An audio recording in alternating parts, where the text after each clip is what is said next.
subscribe. قرض اور محتاجی سے نجات کی دعا۔ حضرت ابو ہریرہ رضی اللہ تعالی عنہ سے مروی ہے کہ حضرت فاطمہ رضی اللہ تعالی عنہ نبی اکرم صلی اللہ علیہ وآلہ وسلم کے پاس ایک خادم مانگنے آئی۔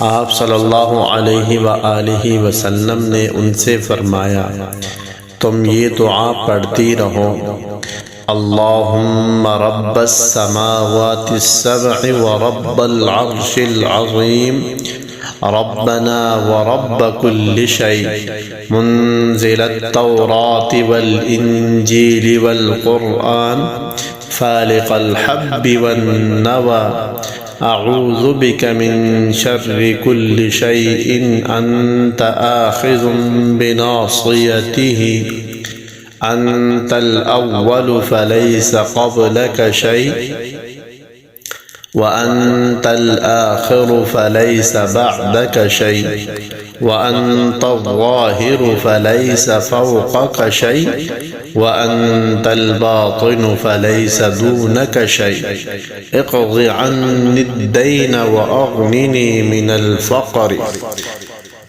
اے اللہ، آپ ساتوں آسمانوں کے رب، عرش عظیم کے رب، اے ہمارے رب اور ہر چیز کے رب، تورات، انجیل اور قرآن کے نازل کرنے والے، زمین پھاڑ کر دانے اگانے والے، میں تیری پناہ چاہتی ہوں ہر چیز کے شر سے جس کی پیشانی تیرے ہاتھ میں ہے۔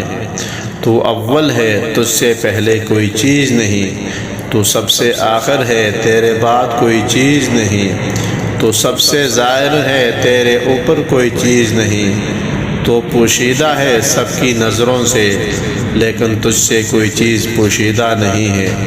اے اللہ، تو میرے اوپر سے قرض اتار دے اور مجھے محتاجی سے نکال کر مالدار کر دے۔